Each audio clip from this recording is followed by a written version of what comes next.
que, bueno, que sepan quién va a estar. No nos acompaña Margarita Caso, que iba a estar, pero en su representación viene Cristian, si nos das la mano para que sepan, de la Dirección de Conservación de Mares y Costas de la Semarnat.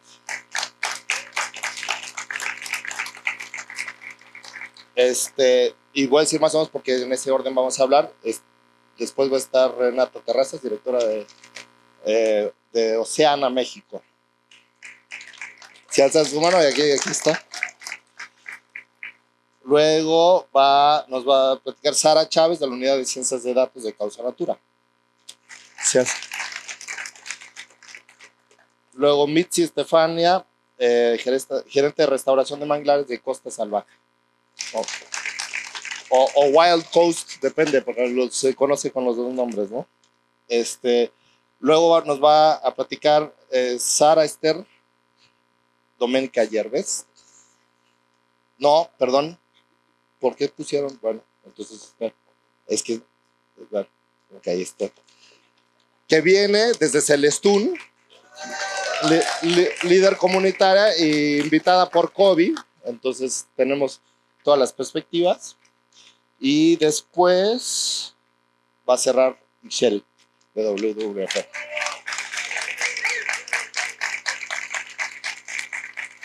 Bueno, la idea del día de hoy, y tiene claramente el tema de mares y costas. Casi todos los que estamos aquí tenemos la sangre azul, no precisamente por ser marcianos, pero a pesar de las preferencias que algunos son más del bosque, pues siempre nos ponen en los días más difíciles, a los momentos más difíciles, pero ahí estamos con los mares y costas tratando de hacer lo nuestro. Bueno, rápidamente, unos contextos, no más de contexto. Esto, como todos pueden apreciar en nuestro mundo, que así se vería si no tuviéramos los océanos. ¿Por qué? Porque más del 71% de la superficie de la Tierra es agua, ¿no? Eso es lo primero que tenemos que tener muy claro. Entonces, yo les voy a pedir que respiren, así va a ser un momento de concentración, como si estuvieran haciendo yoga. También para que nos calmemos. El otro. Ese segundo respiro proviene del mar. Todo el mundo piensa que es el bosque, los árboles. El mar, con sus algas, con los dinoflagelados, con toda la biodiversidad que existe, nos provee del 50% o más del oxígeno de la Tierra. Nada más para que lo sepan, porque mucha gente ni siquiera lo considera, ¿no? Y bueno, este es el contexto de México. Parece poco, pero al final el 1% del total de la Tierra pues, está en nuestros mares y costas.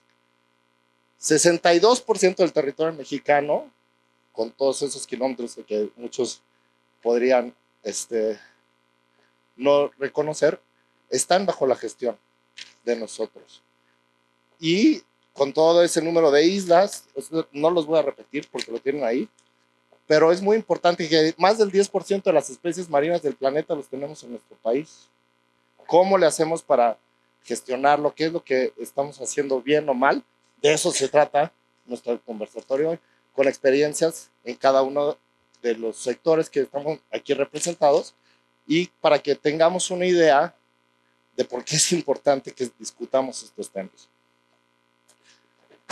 Más de 50,000 pescadores artesanales, no considerando los industriales, digo que ahí va a ahondar mucho océano al respecto, dependen de estos recursos y no se diga las familias y los procesos ligados a la cadena de custodia. A la fecha tenemos el 23,78% bajo algún esquema de conservación, ya sea refugios pesqueros, que nos van a platicar áreas protegidas, y ahora estamos hablando de otras modalidades que Cristian va a ahondar, ¿no? Un poquito más. Entonces, esto, no sé por qué se paró, es el contexto de las áreas naturales protegidas. Si se fijan, así nada más a ojo de buen cubero, pues todo lo que tenemos que proteger. con los pocos recursos, ¿verdad, Toño, que tenemos? Y con todo lo que eso implica, teniendo que apoyarnos con la Secretaría de Marina, socios y aliados para poder vigilar, conservar y promover proyectos de desarrollo sustentable. Es un gran reto. Y tenemos todavía que subir al 30% para el 2030, como parte de nuestros acuerdos internacionales que se han realizado. Entonces, como la idea es que hablen los colegas, pues yo no me voy a meter mucho. Actualmente tenemos el 74.9 millones de hectáreas conservadas en la NPS. Entonces tenemos que aumentar en 5 años 19.6%. Eso es con todo lo que implica gestión, que eso también nos van a platicar un poco de las historias en el Golfo de México reciente. Gestión con los actores, los pescadores, turisteros, industriales y todos los demás, pues es un súper reto, no solo desde la parte jurídica y legal, sino todo lo que implica hacer estos instrumentos de protección, desde la parte de gestión hasta la parte jurídica y legal de ponerlo en un papel y finalmente armar un plan de manejo, un programa de manejo. ¿Qué hacemos en los mares? Pues todo el mundo vamos al mar, nos divertimos, lo admiramos y ahí estamos, pero pues son muchos los retos y mucho lo que tenemos que hacer y de eso vamos a hablar hoy. Entonces, bienvenidas, bienvenidos. Estamos en un conversatorio tranquilos, si nos pueden poner la segunda presentación y va a empezar Renata. Cristian, cierto. Es que primero es domingo. Es domingo. Yo les dije que trajeran chilaquiles, pero no. Cristian. Primero voy a leer tu semblante, ¿no? Para presentarte. Y como me lo mandó ayer a las 10 de la noche, pues lo tengo que leer. A ver. No me andes quemando. Bueno, Cristian es un oceanólogo por la Universidad Autónoma de Baja California con más de 17 años de experiencia en conservación marina y costera en México. Maestro en ecología marina por el CICES y en ciencias sociales con énfasis en comunicación, planeación estratégica por la Universidad de Texas.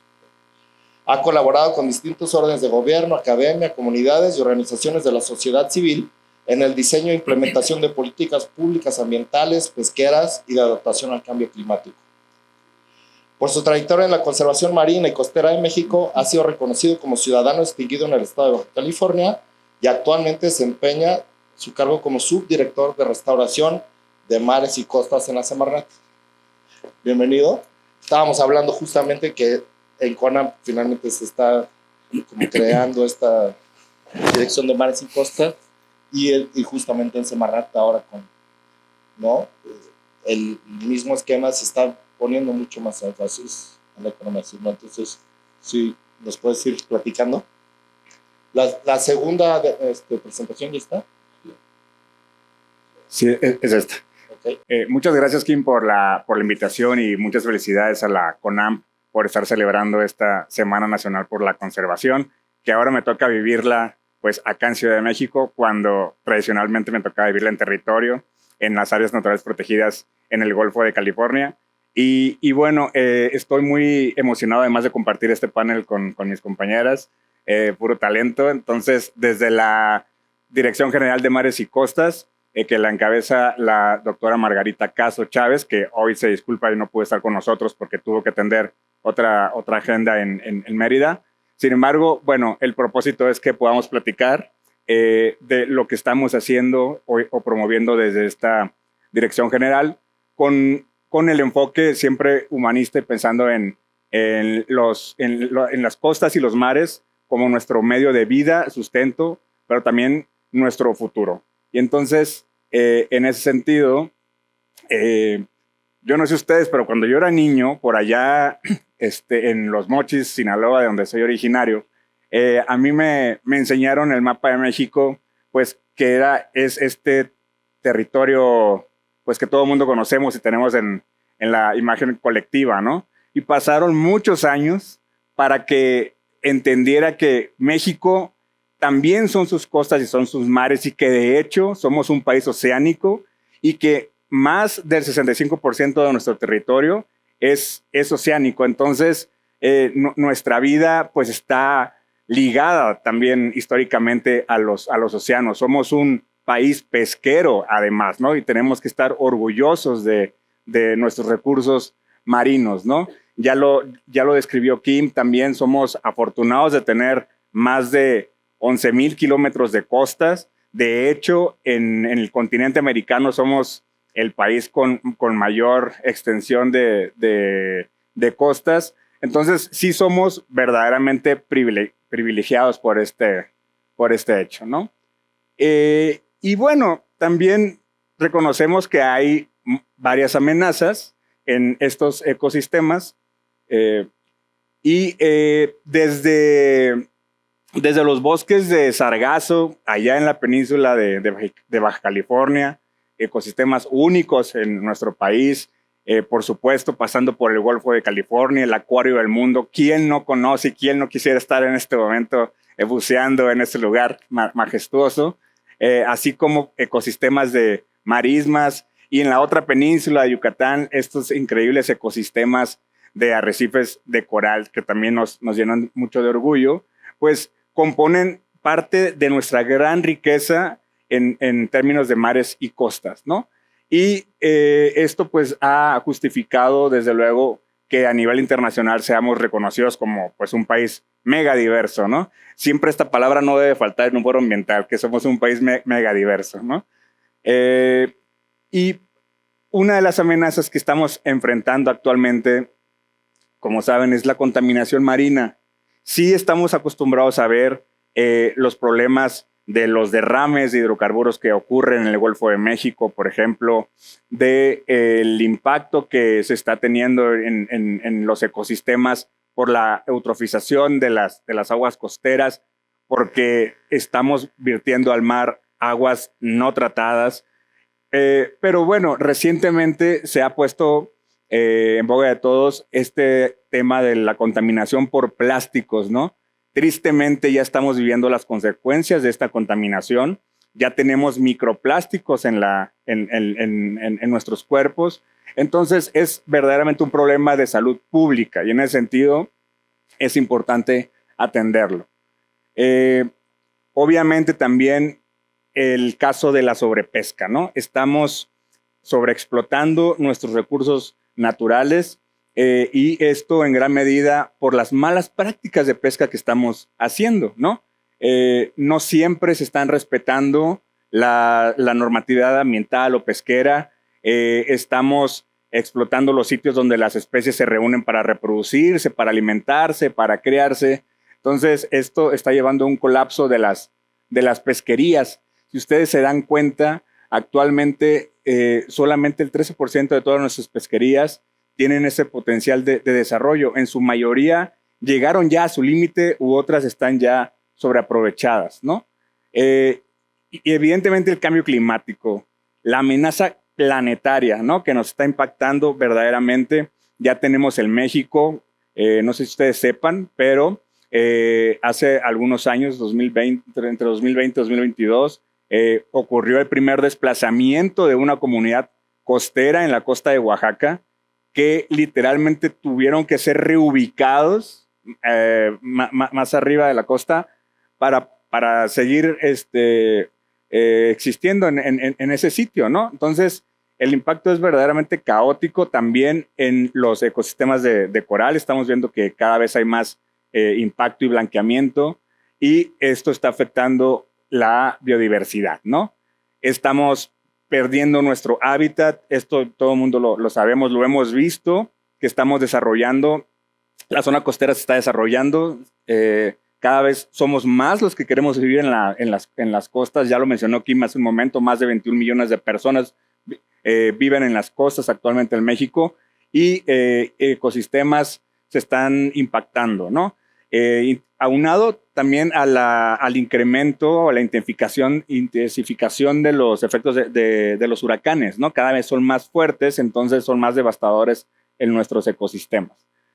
Y bien, también las especies invasoras. Todo mundo, cuando hablamos de especies invasoras marinas en México, se nos viene a la mente el pez león y todos los estragos que está causando en el ecosistema del arrecife mesoamericano, ¿no? Pero también en los manglares también hay diversidad de plagas que ahorita están devastando los ecosistemas, ¿no? Entonces es urgente implementar acciones o medidas que ayuden a reducir estos impactos que estamos viendo actualmente, ¿no? Y en ese sentido, desde la Semarnat, pues se han estado impulsando desde el Gobierno de México, pues instrumentos y herramientas de conservación que nos ayuden ahora a gestionar mejor nuestros mares y costas.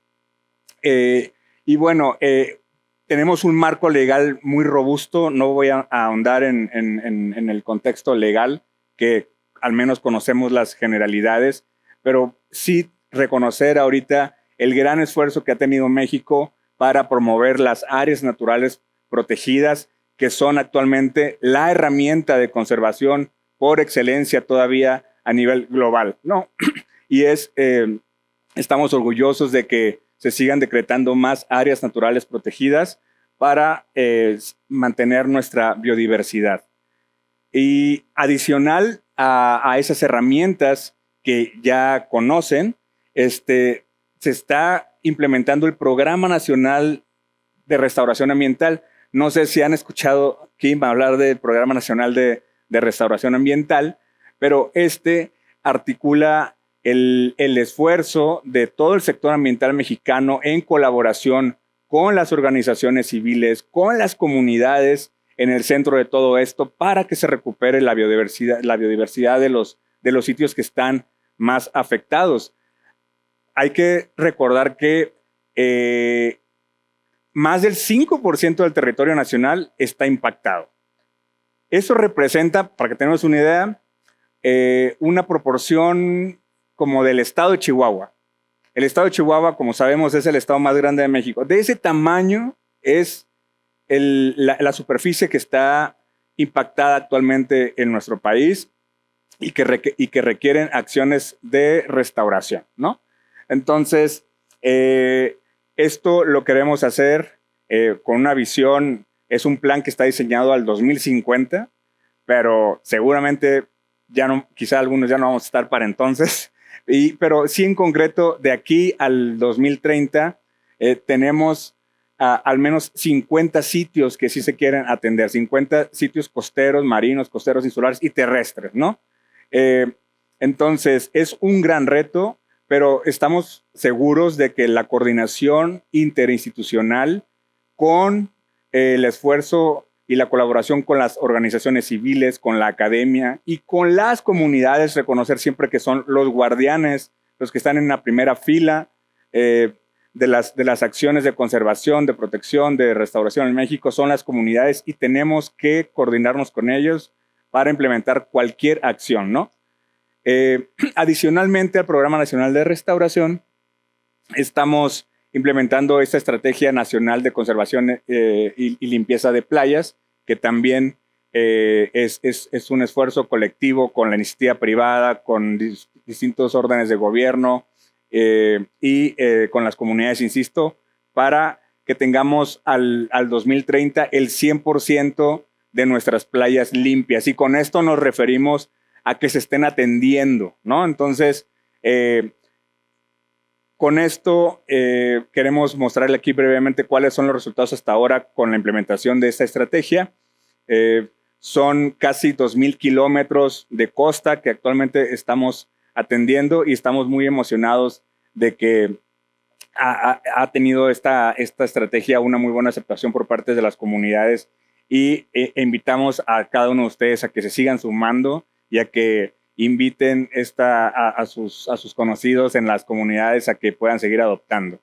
Y bueno, finalmente nada más concluir que pues nuestros mares y costas no solamente estamos conservando la biodiversidad, en realidad estamos procurando que nuestros ecosistemas nos sigan proporcionando estos servicios ambientales, ¿no? De alimentación, que sean reguladores del clima, en fin, ¿no? Esto, insisto, coordinados con la comunidad. Entonces, aprovecho para agradecer finalmente este espacio, y Kim y a Conam por la invitación para que sigamos discutiendo sobre estas herramientas. Gracias. Pues Está bien. Muchas gracias, Cristian. La idea es que sea un poco interactivo. Entonces vamos a dar una o dos preguntas. ¿Alguien de los del panel quisiera hacer una pregunta? Que viniendo de las ONGs, yo siempre quería agarrar el espacio para irme, entonces todo bueno. Renata, sí. Cristian,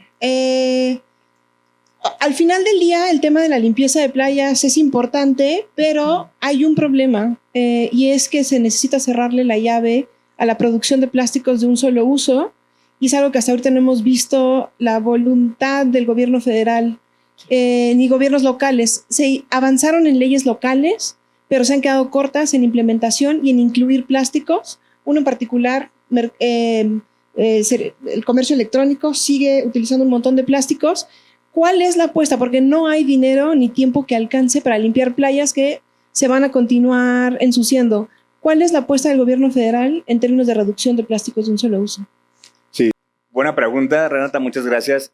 La apuesta es a la coordinación con la iniciativa privada y a promover en la sociedad la disminución de plásticos de un solo uso, ¿no?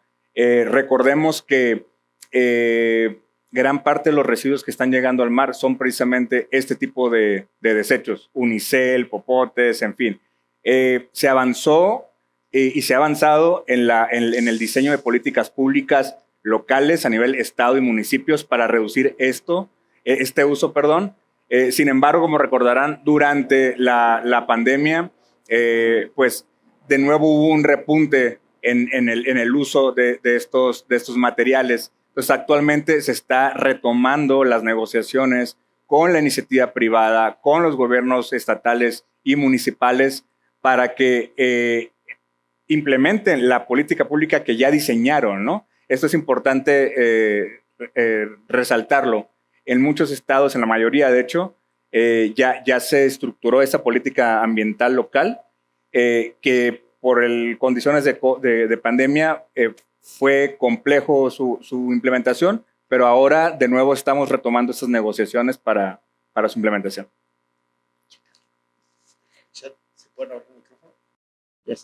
Yo tengo una pregunta, pero relacionada con la Estrategia Nacional de Restauración.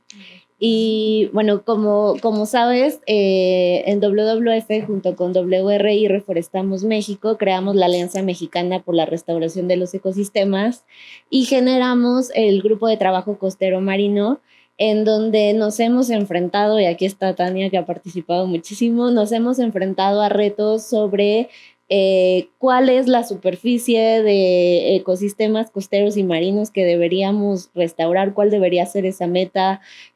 Los manglares están como ya ha sido el ecosistema en el que hemos trabajado más, pero hay otros ecosistemas que están todavía un poco rezagados en cuanto a información.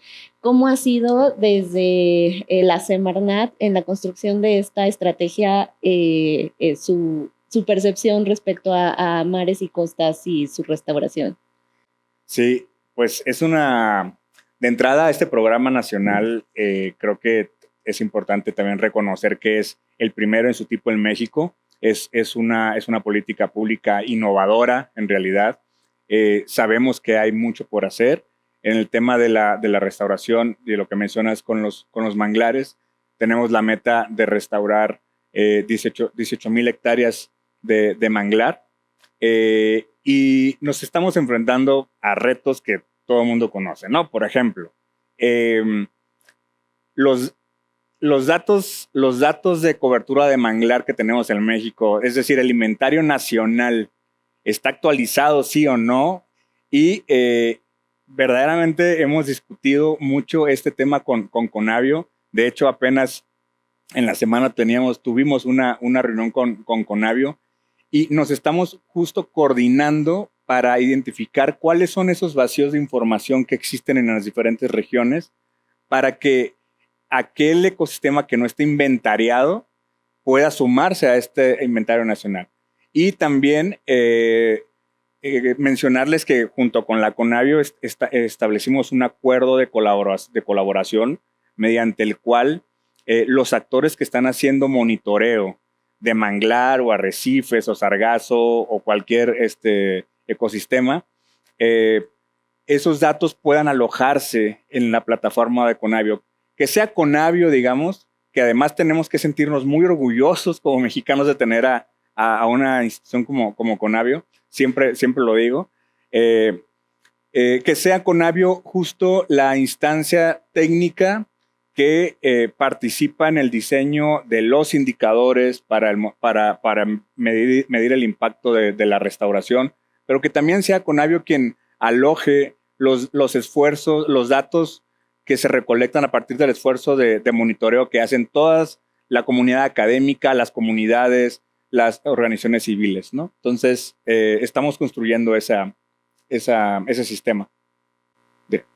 Bueno, tenemos más preguntas, pero el problema es que si no, no nos va a dar tiempo. O sea, si vamos a dejarlas hasta el final, con muchísimo gusto, y son muchos de los retos, qué bueno que se esté estimulando para que las vayan teniendo listo, pero como para dar tiempo que se presente todo para después poder englobar, porque a lo mejor algunas de las respuestas están ahí, o más preguntas. Sí, más preguntas. ¿No? Entonces, para poderle dar la secuencia, si no, Amalia me va a disparar desde allá atrás. Entonces, ¿pasamos? Bueno, leo rápidamente. Muchas gracias. Gracias. Un aplauso, por favor. Bueno, Renata Terrazas estudió Ciencias Políticas en la UNAM y en la Universidad de California en Berkeley, especializándose en políticas públicas. Desde 2008 ha dedicado su carrera a transformar el espacio público a través de su trabajo en organizaciones de la sociedad civil. Se unió a Oceana en 2018 como directora de campaña de transparencia, cuando la organización se estableció en México, y ese mismo año logró con éxito la divulgación de la pública de los datos de monitoreo satelital de embarcaciones pesqueras en México, que de eso también vamos a estar hablando más al ratito, donde se permitió un análisis más completo del sector. Desde el 2020 lidera el equipo de Oceana México, que por allá pusieron un stand súper padre arriba, si quieren ir a ver, tienen lo de 3D y varias imágenes, y enfocarse en la recuperación de pesquerías, transparencia, protección de hábitats marinos críticos y reducción de la contaminación.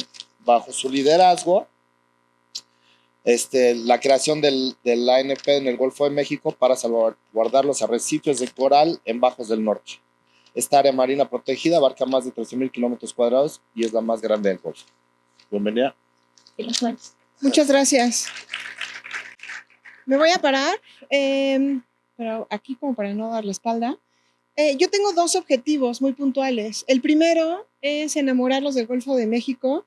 El ambientalismo en este país solo ve al Golfo de California. No se trata de abandonarlo, pero el Golfo de México tiene tanta biodiversidad y en términos planetarios es incluso más importante. El segundo objetivo, esto solo se avanza con alianzas. Y las alianzas no solo con gobierno y organizaciones de la sociedad civil, sino también con las comunidades. Por tiempo nos han vendido la idea que el sector pesquero es el enemigo y no es cierto. Son los y las guardianas en el océano. Y tercero, ya que veo por allá un grupo de jóvenes con ustedes, no solo que no se duerman, sino que sepan que hay un futuro para ustedes y no es que todo se está incendiando la casa, sí tenemos problemas, pero hay un futuro. Entonces, eso es lo más importante. Y quiero empezar, como debería terminar, que así se veía el Golfo de México en 2023, así en 2024. Esto es impresionante y fue una labor de muchas y muchos CONAMPOS, de Oceana, del sector pesquero, lograr esas dos áreas que crean un corredor marino alrededor de arrecife alacranes no es menor, es súper importante y para nosotras fue el inicio de voltear a ver justamente el Golfo de México. ¿Pero cómo lo hicimos? Bueno, tres cosas.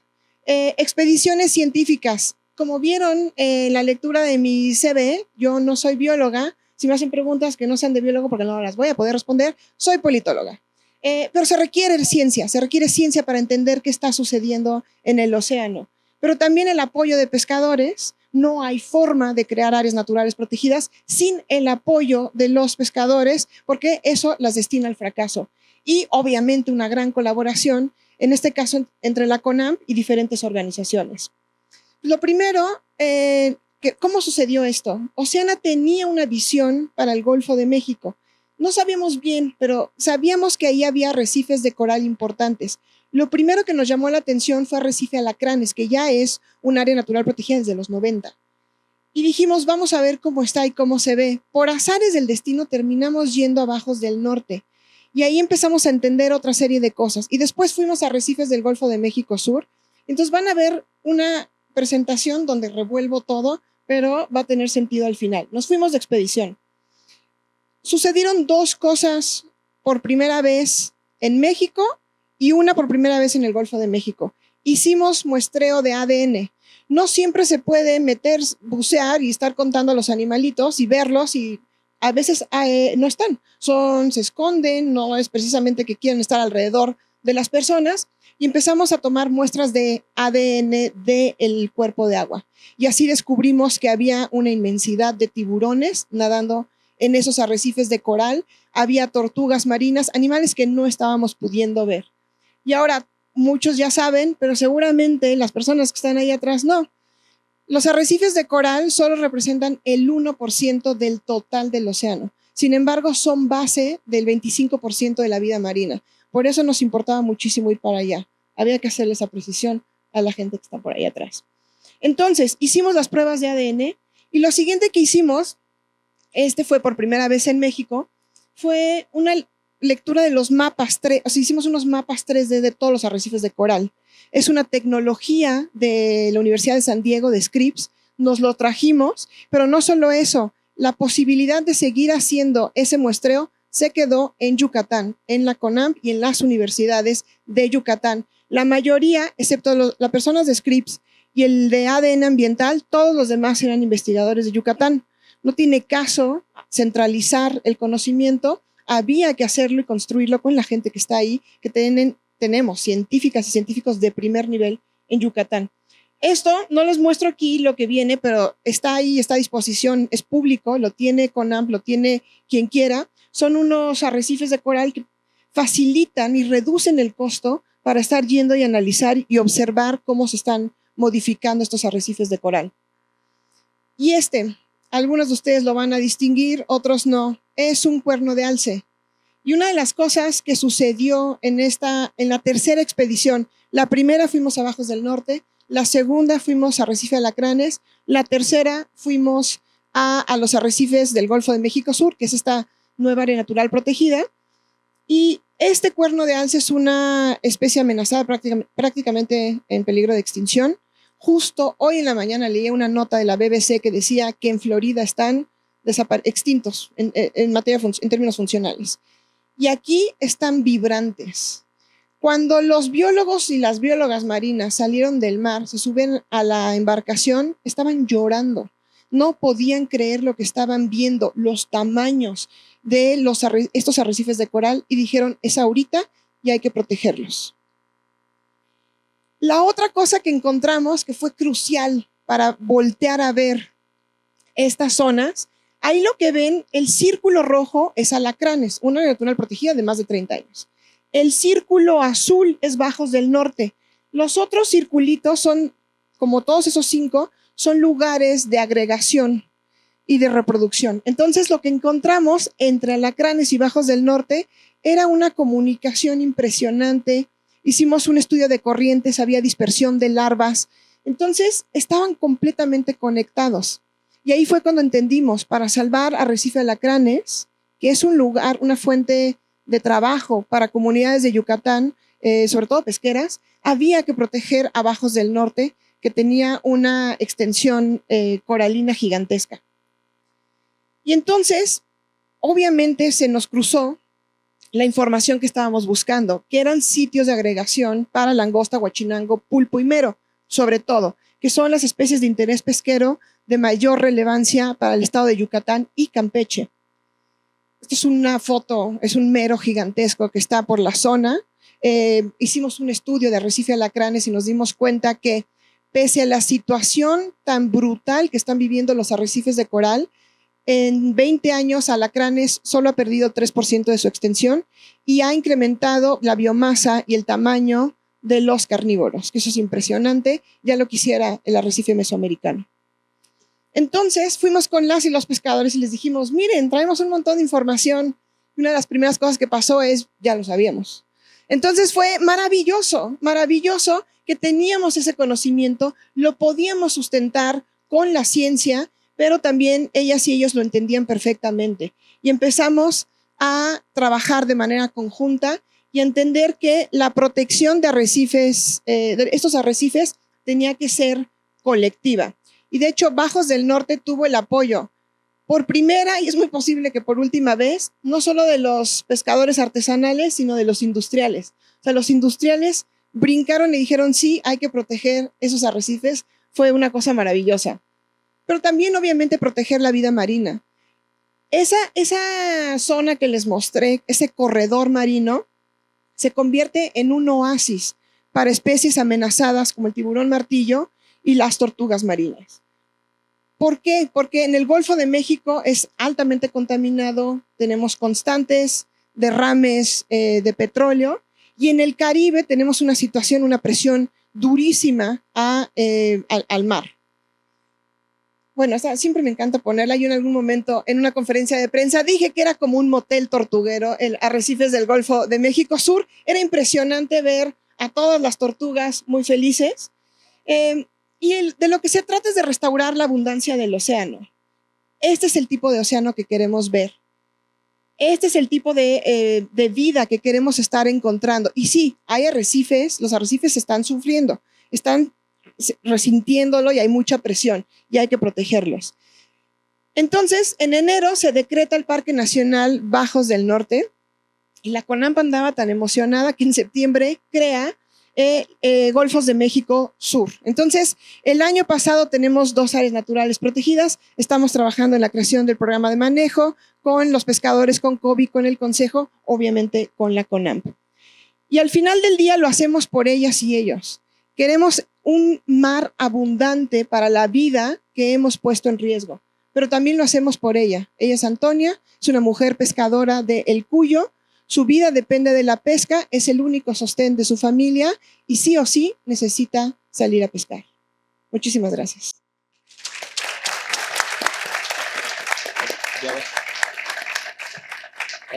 Bueno, así se oye.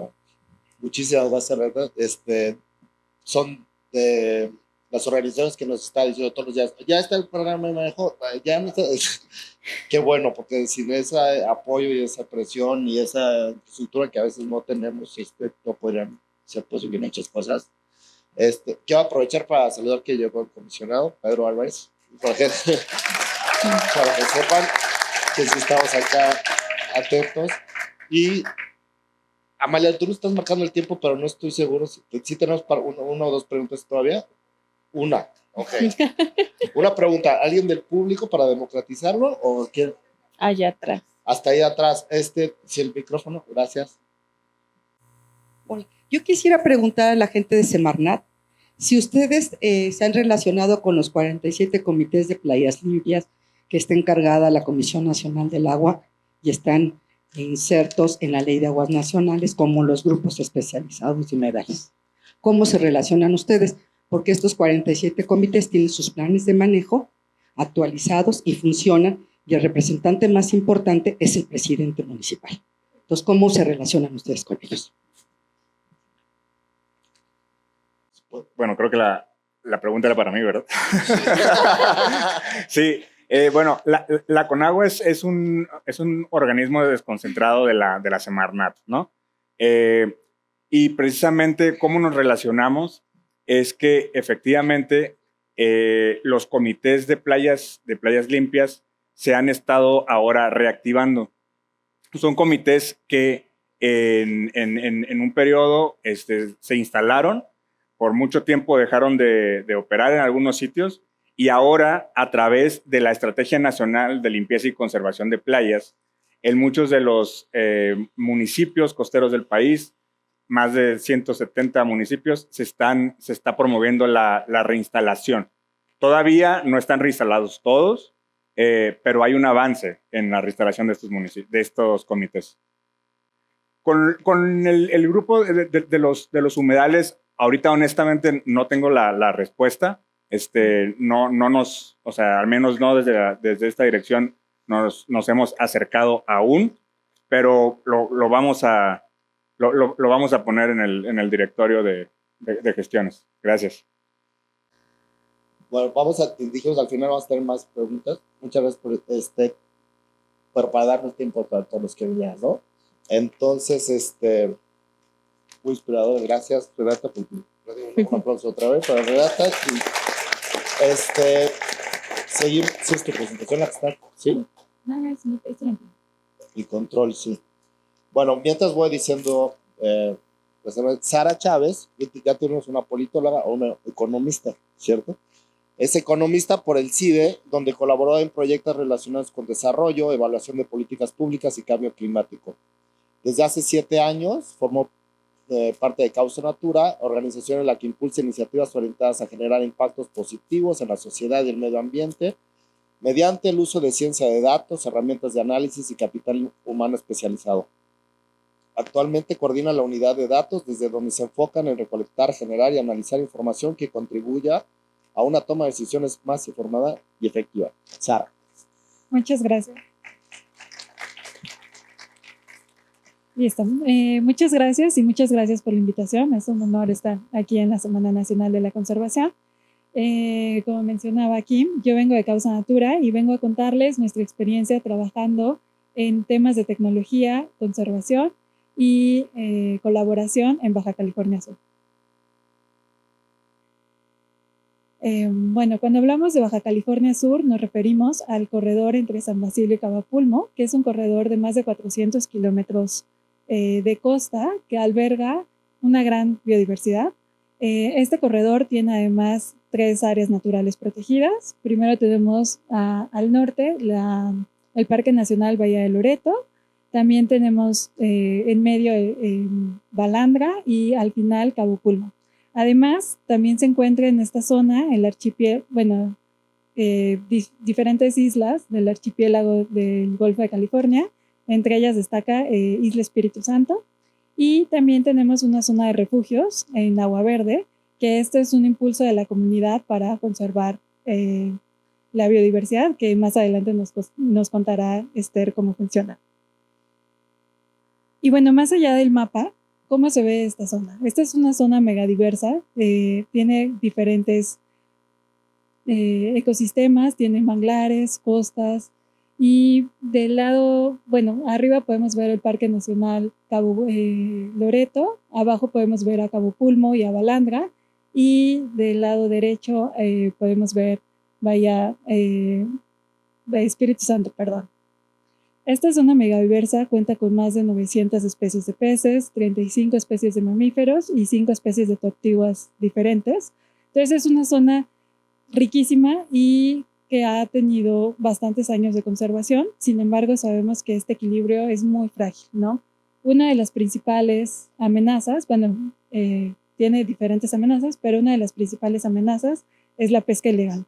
La pesca ilegal afecta tanto al ecosistema, por pescar fuera de las temporadas de veda, como también a las comunidades por poner en riesgo y en una competencia desleal a los que están pescando legalmente contra los que están pescando ilegalmente. Esta es una problemática que hemos visto que sigue en crecimiento. Y uno de sus grandes problemas es la falta de inspección y vigilancia. A veces no alcanzan los recursos para vigilar toda esta zona, ¿no? Estamos hablando de 400 kilómetros de mar, de los cuales tanto la CONAPESCA debería ser responsable y en las áreas naturales la Profetpa y la CONAM. Sin embargo, nos damos cuenta que hace falta potencializarlo. Es por ello que hace más de 3 años un grupo de organizaciones dedicadas justamente a estos temas de inspección y vigilancia nos unimos y dijimos, bueno, ¿qué podemos hacer en conjunto más allá de esfuerzos aislados, ¿no? Entonces, es como se forma el Grupo Ciudadano de Apoyo a la Inspección y Vigilancia en Baja California Sur, conformado por estas 8 organizaciones. Y nosotros nos encargamos de proveer y coordinar con la autoridad tareas y sobre todo proveer de tecnologías para que sean mejores sus esfuerzos de inspección y vigilancia. ¿Cómo es que trabajamos? Bueno, lo principal es coordinarnos con la autoridad, ¿no?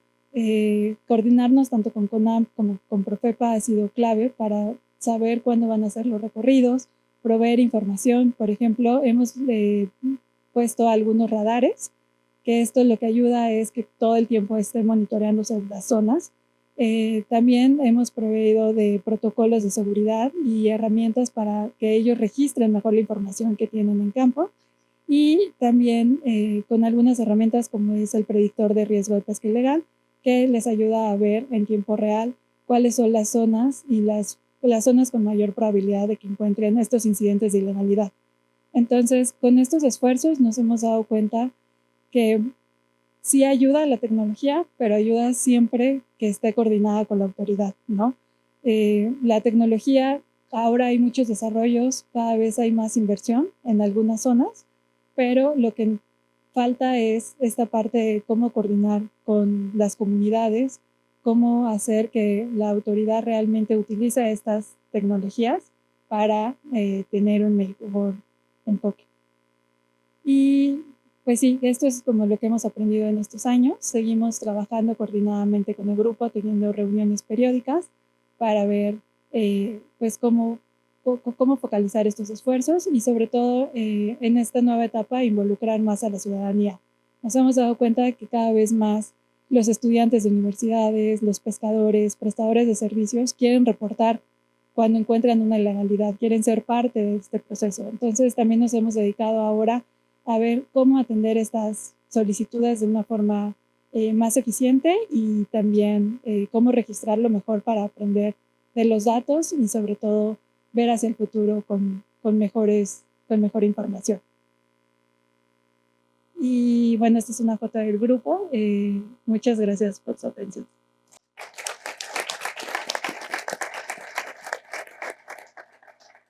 Muchas gracias, Sara. Muy eficiente tu presentación, entonces nos da un poquito más de chance de interactuar. ¿Alguien tiene una pregunta que quisiera hacer? Yo, por ejemplo, tengo muy claro este programa que han manejado para líderes comunitarios que los están promoviendo. A lo mejor nos platicas un poquito de eso, porque sí, podría ser un ejemplo aquí. Bueno, esto no lo hace directamente Causa Natural, lo hace una de las organizaciones que mencionaba, ROC, y lo que ellos hacen es generar protocolos, ¿no? Protocolos de cómo hacer una inspección, cómo hacer un recorrido de inspección eficiente. Ellos lo hacen con la autoridad, pero también han hecho toda una capacitación para fortalecer, por ejemplo, a los comités de inspección y vigilancia comunitarios, que si bien no pueden hacer ellos labores de inspección, pero sí pueden hacer labores de supervisión, ¿no? Entonces, cómo hacer estos recorridos de una forma que primero se protejan ellos y también puedan hacerlo de forma eficiente. Es todo un tema la vigilancia, ¿no? Los quienes están en el mar se dan cuenta, imagínense que todos los otros problemas a los que nos enfrentamos estar teniendo que vigilar los propios recursos, y de eso nos van a hablar un poco también, ¿no? En la experiencia de Celestino. ¿Alguien tiene alguna pregunta para no preocupar yo? Por ahí, de Costa Salvaje. Hola, buenos días. Una pregunta, ¿ustedes hasta qué nivel llegan la acción de vigilancia? O sea, ¿encuentran una irregularidad, la reportan, llega a Profepa o cómo?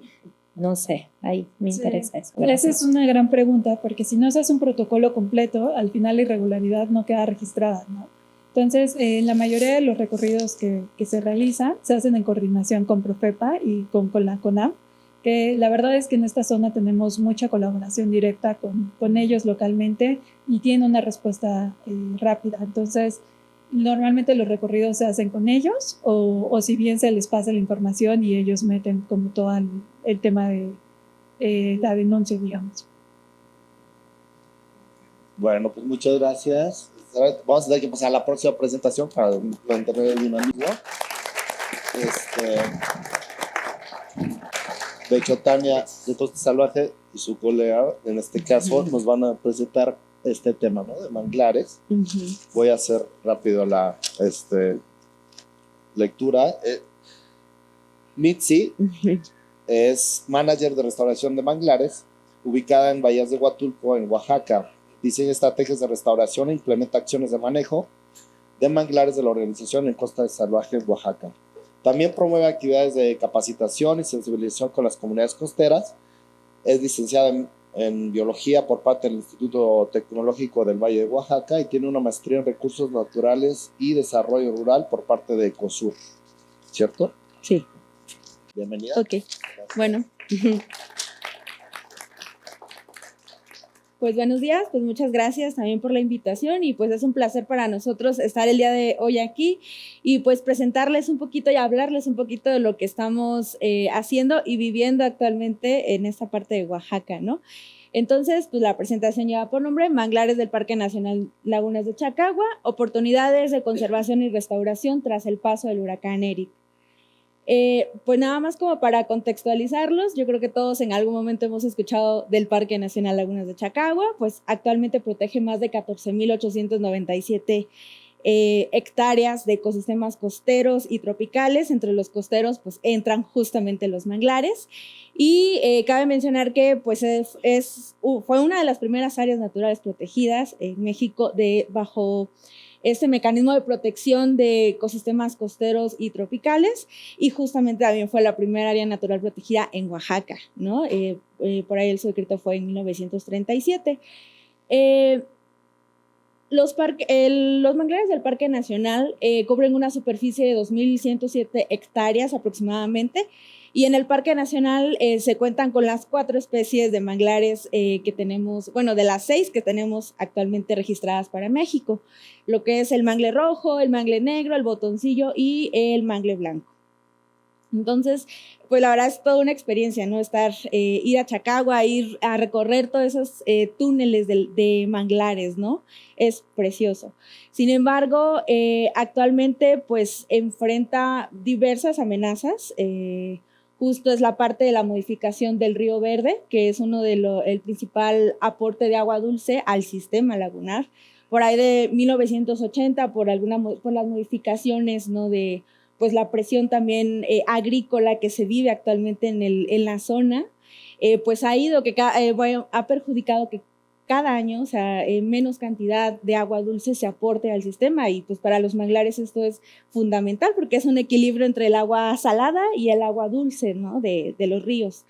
Junto con la parte de las prácticas, pues sí es una realidad, ¿no? Productivas no sostenibles, ya que es mucha la presión agrícola por la parte de la producción de cítricos, de papayas, también de plátanos, ¿no? Que muchas veces, sobre todo la papaya, es un cultivo que es muy propicio a plagas. Entonces, ¿qué es lo más fácil? Pues con químicos, ¿no? Entonces, pues todo eso se va al subsuelo, que va a llegar también a la parte del sistema lagunar.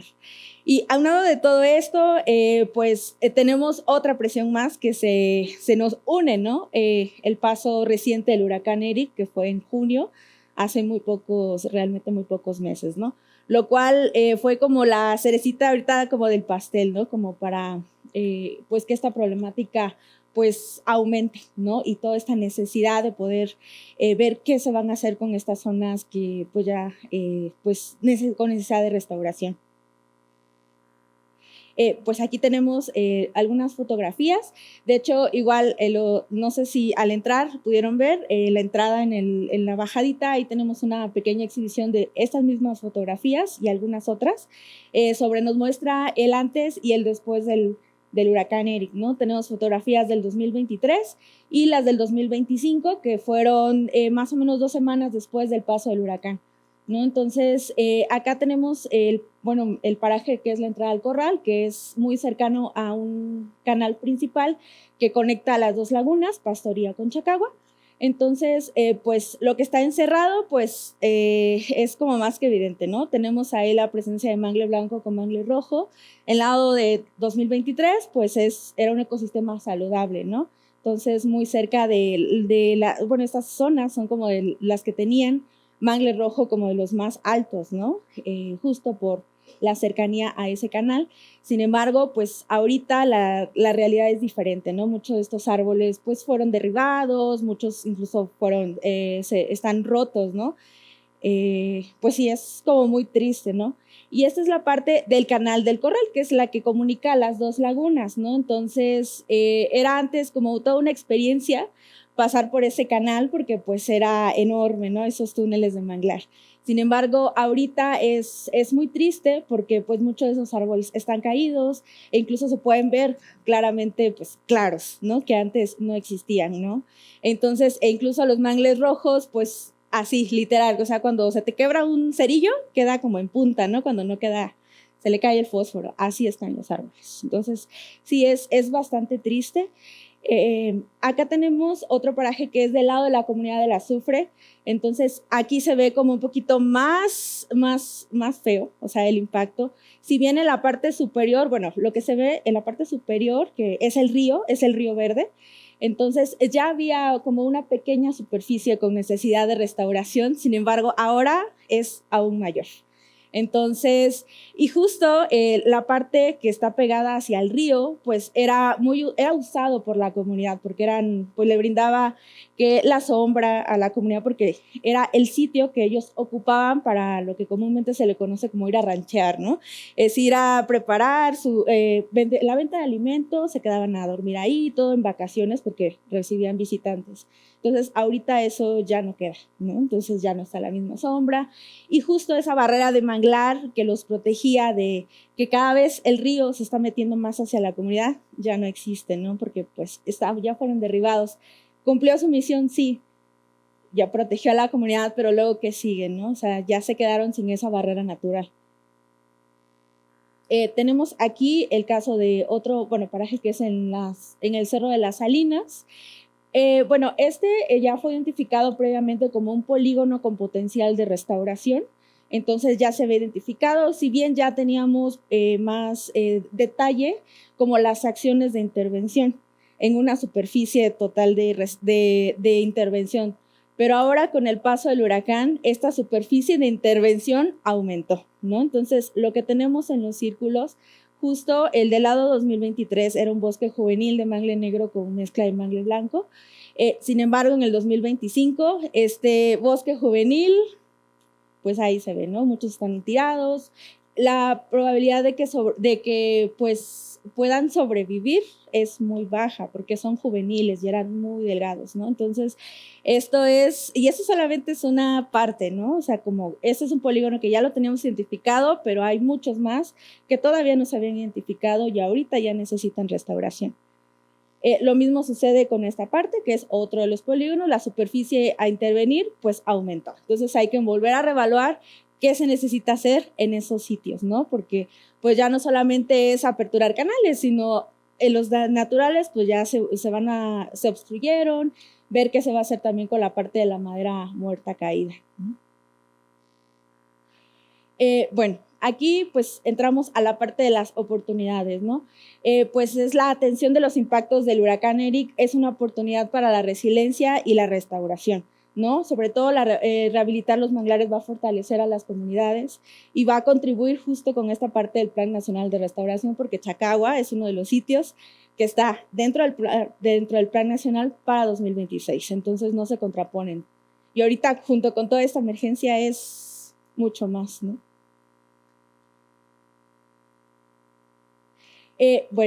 Entonces, antes de que pasara toda esta parte también con lo del huracán, pues nosotros ya llevábamos un camino recorrido, ¿no? En alianza justo con los bienes comunales de San Pedro Tututepec, con la parte del Parque Nacional Lagunas de Chacagua, con CONAM, ¿no? Entonces, el poder implementar un proyecto en conjunto para la restauración, ¿no? De justo ciertas áreas que ya habíamos identificado, pero ahorita con el huracán eso ya movió todo, ¿no? Porque ya es una necesidad aún mayor.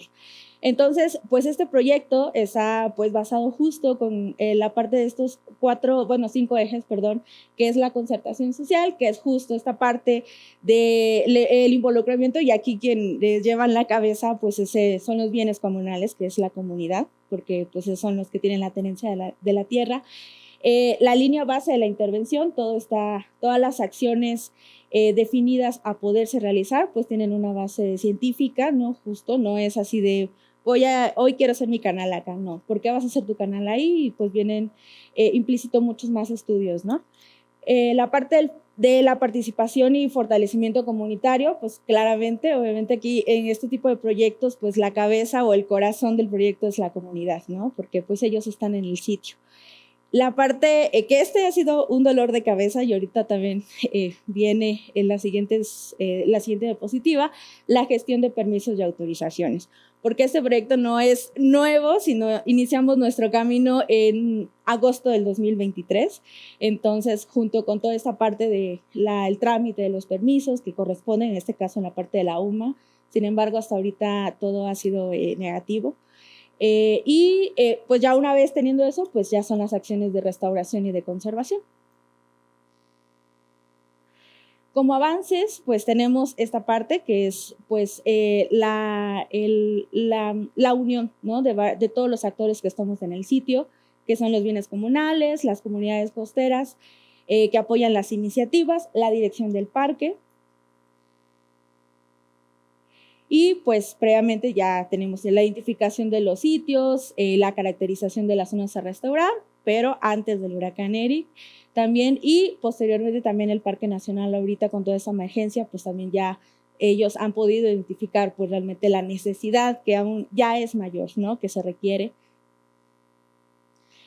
Bueno, el proyecto que pues se inició desde el 2023 y seguimos en camino, pues es justamente el registro de una UMA con esta superficie, con lo principal es la restauración de los manglares, ¿no? En donde involucra a las 4 especies y también involucra a las comunidades, 3 comunidades, las cuales son de origen mixteco y una es afromexicana. Si lo ven, pues ahí está la poligonal de lo que se quiere registrar como UMA, que es parte, no se contrapone junto con la poligonal que es del Parque Nacional, o sea, es un proyecto pues en conjunto. Como avances también, pues hemos ido implementando, a pesar de que pues ha sido un dolor de cabeza toda esa parte de la gestión de los permisos y que pues hasta ahorita todavía no los tenemos. Hemos avanzado con la parte de la creación de los grupos comunitarios también y la parte de la capacitación, ¿no? Para que una vez que ya esté todo listo, los permisos estén ya listos para poder hacer las acciones, no tengamos que empezar desde cero, ¿no? Sino ya las comunidades ya estén listas y prácticamente ya lo están, ¿no? Tenemos el grupo del azufre, que pues, son los mangleros del azufre, que están en la esquina superior derecha. El comisariado de bienes comunales, que digo, son el actor clave, y el grupo Yutunumini, que es la comunidad de El Zapotalito. Entonces, con ellos ya hemos, pues, se ha capacitado sobre justo el manejo básico de un vivero y todo, ¿no? Para que ellos ya estén listos en cuanto podamos hacer las acciones. Pues como próximos pasos, le decía, pues ahorita el dolor de cabeza eso ha sido, de que ha sido todo un camino muy largo desde el 2023, junto con la parte de poder tener el registro de la UMA, la cual hasta ahorita ha sido negativa, porque pues la verdad nos han traído también de un lado a otro sin algo con una claridad exacta. Entonces eso es lo que ha faltado, ¿no? Tener como procesos más homogéneos y también la parte de la colaboración en conjunto con diversas dependencias también, porque pues es una realidad y lo sabemos todos, ¿no? La parte de Semarnat a nivel federal y la Semarnat a nivel estatal, ¿no? Y pues ahí como que pues ha fallado y ha sido como una parte que ahorita nos tiene ahí detenidos en Oaxaca, ¿no? Ya son 2 años, entonces pues ahorita lo que esperamos es eso, ¿no? Poder obtener el registro de la UMA y también la parte de no tener que presentar una manifestación de impacto ambiental, porque esa es otra que también ha sido otro dolor de cabeza que nos los han requerido, justo por la parte de la apertura de canales, cuando en realidad son canales naturales que siempre han existido y necesitan una rehabilitación. Entonces no vamos a ir a construir una casa, no vamos a ir a construir un hotel en el manglar. Entonces, hay lineamientos que se tienen que tener como más claros, ¿no? Y esto, o sea, y también la parte del impacto del huracán, pues pueda ayudar como a agilizar, de que no es como que vamos a esperarnos hasta el 2026, como se plantea, ¿no? O sea, ya hay un camino por recorrer, se llevan 2 años y si nos esperamos hasta el 2026 nos va a dar 2029, otros 2 años más. Entonces, esperamos que esto pues pueda agilizarse, ¿no? Entonces, pues bueno, esto sería por mi parte. Ok, bueno, gracias. Muchas, bueno, ¿sí se oye? Muchas gracias. Sí. Justamente sí, quedó esa tarea, es parte de las colaboraciones que tenemos que hacer, Sí. nos lo han dicho mucho. Tienen también su stand arriba por si quieren hacer preguntas más específicas, parte del staff, si levantan aquí su mano, entonces salvaje para que hagan Sí. las preguntas específicas en la interacción también. Cuando se comen el tiempo, queda menos tiempo para las preguntas, entonces nos vamos a tener que adelantar y seguir con los próximos ponentes, porque si no los polinizadores nos van a correr. Pero, entonces ahorita vamos a seguir, ¿sí? Para que no haya ese tema y nomás voy a leer tu cachito. Entonces, Esther, hija de pescadores, ¿cierto? Originaria de Celestún, Yucatán, para quien no conoce, es un lugar hermoso, precioso. Licenciada en Derecho y empresaria del sector pesquero. Forma parte del Comité de Manejo de la Zona del Refugio Pesquero de Celestún, donde ocupa el cargo de tesorera. Es la primera buza monitora de su comunidad e integrante del Grupo de Monitoreo de la Costa del Estado de Yucatán. Ha participado en la propuesta del proyecto del decreto de la ANP Arrecifes del Golfo de México Sur, que es uno de los temas que también tendríamos que estar tocando, en representación del sector pesquero. Además, ha colaborado en diversas mesas de trabajo, construcción de estrategias de aprovechamiento de la pesquería del mero, el pez que vieron hace rato gigante, ¿no? Y la elaboración del plan de acción climática para la pesca y acuacultura. Bienvenido. Hola, buenos días. Buenos días a todos. Como ya escucharon, yo soy de Celestún, Yucatán. Me cuesta poquito hablar aquí, la presión se siente, es la altura. Sí, es un lugar conocido a nivel internacional por el flamenco, pero yo no les vengo a hablar del flamenco, yo les vengo a hablar del sector pesquero. Aquí mis compañeros ya les han dicho cómo lo ven desde el lado de las organizaciones, del sector público, pero yo les vengo a decir cómo nosotros lo vemos desde el lado de la comunidad, ¿no? Entonces, Refugio Pesquero de Celestún es una estrategia de manejo comunitaria. El trabajo que nosotros hacemos, como su nombre lo dice, es comunitario, no recibimos ningún pago por hacer este tipo de labores. No soy yo, somos un comité, somos un grupo de personas de la comunidad. Ese es el refugio pesquero de Celestún. Celestún se encuentra en un área natural protegida, como su nombre lo dice, protege mangle, playas, prácticamente estamos sin poder hacer nada porque todo está protegido. Contamos con más de 8,000 habitantes, según el censo, de manera general o real, más de 10,000 y casi todos dependemos de la pesca, no del turismo. Nosotros tenemos injerencia en la pesca, en todo lo que son, sí vieron el mapita que les presentó Renata de Oceana. Yo no traje ese mapita, pero bueno, aprovechando que está ella, toda nuestra flota pesquera sale a pescar a esas áreas. Como les decía, es una estrategia de manejo comunitaria con una extensión de 324 kilómetros cuadrados. ¿Qué pescador dice? Te dejo esta área para conservar y no voy a pescar ahí. Y luego el gobierno dice, te decreto otra área en la que no puedes pescar. Y el pescador dice, sí, lo acepto. Bueno, en nuestra comunidad pasó y sí lo hicieron. Se decretó en 2019. Se decretó en 2019 con el objetivo de recuperar nuestras principales pesquerías. ¿Y por qué recuperar? Porque hace años, en 2009, 2010, llegó el famoso pepino de mar. No sé si ustedes han escuchado hablar de él. Fue oro para nuestra comunidad, pero ¿qué creen? Nos los acabamos todo. No dejamos ni uno solo. Cuando la gente hizo así, los pescadores dicen, no tenemos pepino de mar. Y miran a ver, y nuestras principales pesquerías después de esas era el mero y el pulpo. Hacen un balance y dicen, nos estamos acabando todo. ¿Qué va a pasar después? ¿De qué vamos a vivir? Si es la única alternativa que tenemos. Bueno, es ahí como se empiezan a poner de acuerdo y empiezan a solicitar a los centros de investigación, en aquel entonces, INAPESCA, ahora IMIPAS, que nos decrete una zona de refugio pesquero pues para recuperar nuestras pesquerías. Ahí fue decretada en 2019 y con los trabajos la renovamos en mayo de 2025. Todo este tiempo, estamos hablando más de 10 años nos ha llevado constituir un comité de manejo, que todavía no está al 100, pero ahí vamos. ¿Dónde qué promovemos? La pesca artesanal. ¿Saben qué es la pesca artesanal? Es una pesca de bajo impacto que se hace en temporadas abiertas y con métodos como por ejemplo son la jimba, el pulpo o con anzuelos de la talla permitida. Y estamos tratando de manejar lo que es el turismo sustentable. Ya más adelante les voy a platicar de eso.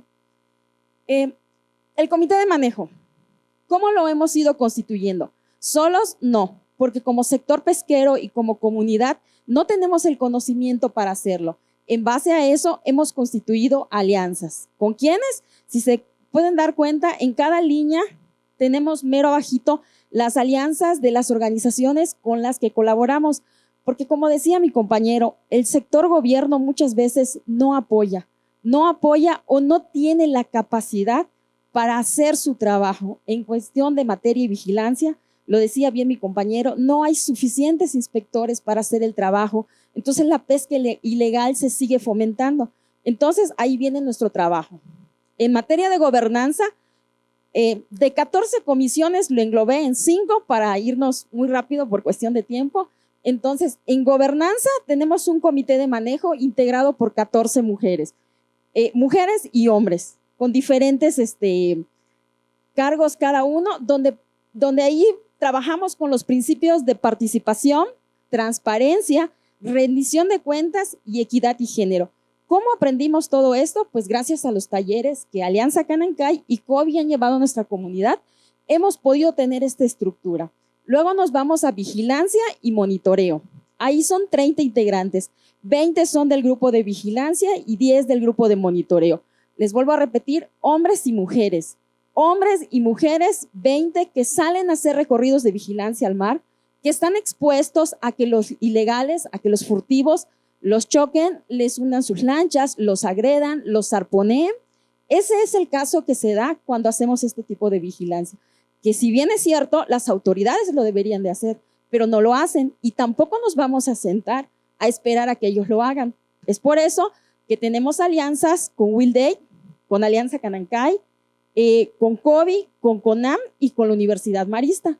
También necesitamos saber qué tanto se está recuperando nuestra zona. Para eso es que tenemos el grupo de monitoreo. Ahí también son 10 personas, entre hombres y mujeres. Yo pertenezco al grupo de monitoreo y hemos sido capacitados desde el conocimiento local. ¿En qué materias? La aplicación de eRanger, que es donde se hacen los registros para las denuncias cuando pasan a hacer los recorridos de vigilancia. En primeros auxilios, en caso de que nos pase algo en el mar. Sobrevivencia en el mar, muchas veces chocan nuestras embarcaciones y cómo le hacemos para regresar al puerto, ¿no? Y si hablamos de monitoreo, nos hemos capacitado en buceo, monitoreo submarino y análisis de datos, porque tenemos que saber de los datos que estamos recabando, si se están recuperando nuestras pesquerías o no. Gracias a COBI nos han dado talleres donde hemos aprendido a hacer ese tipo de análisis.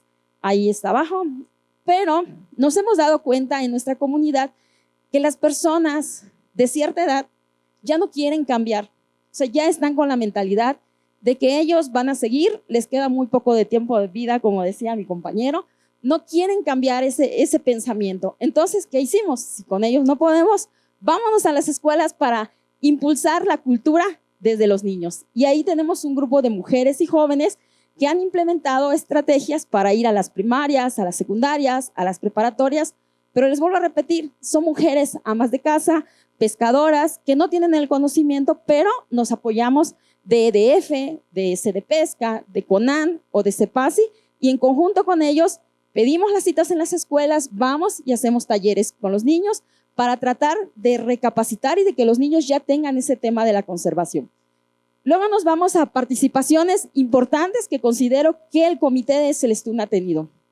Como decía Renata, logramos que se decreten los parques. Sí, de manera, de la parte de las organizaciones hacen el estudio, lo decretan, pero no le dicen al sector pesquero, ahí te voy a dar este decreto, ¿no? Y cuando sale muy particular, iba a ser un caos en Celestún, porque somos una flota pesquera grandísima, el cual no iba a ser socializado o no fue en su momento. Entonces, en un fin de semana con alianza de COBI, teníamos o temíamos que las zonas que se proponían para zonas núcleo fueran sitios de pesca.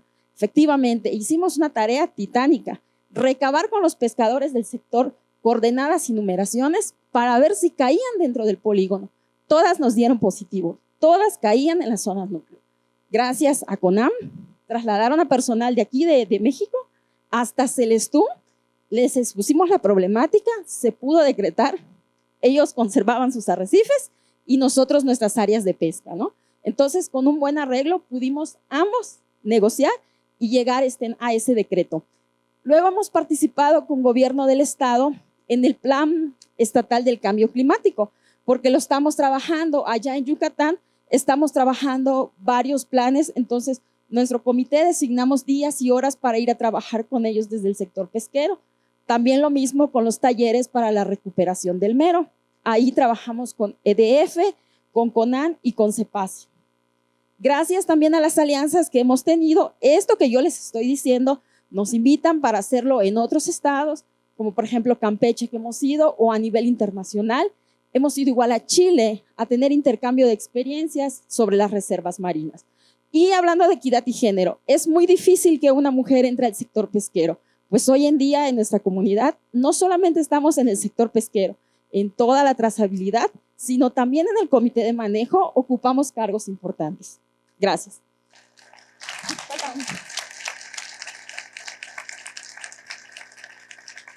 Rapidito les comento, 3 proyectos que estamos manejando de manera comunitaria. Estamos trabajando un motor 0 emisiones, pero motores eléctricos existen, sí existen. La diferencia es que lo estamos haciendo nosotros en la comunidad, con conocimiento local. Tenemos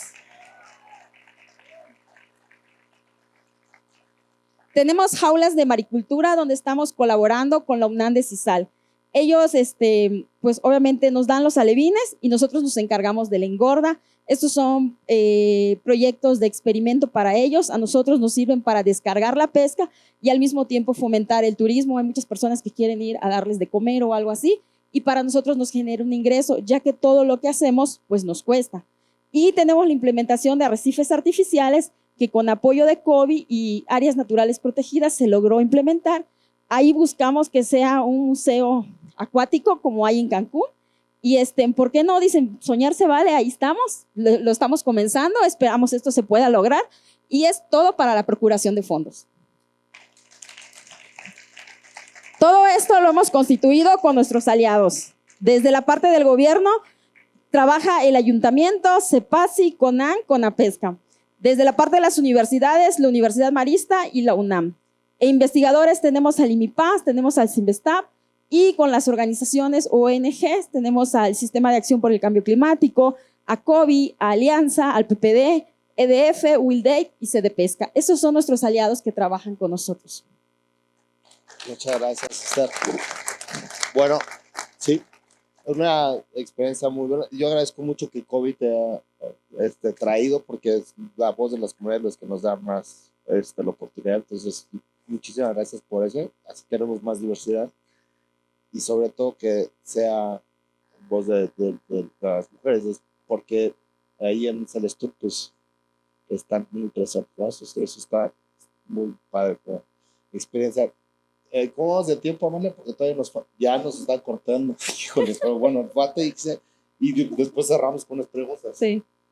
Bueno, sí, Ixchel, entonces voy a leer. Voy a parar. Sí, voy a leer su... Simplemente nada más para que sepan.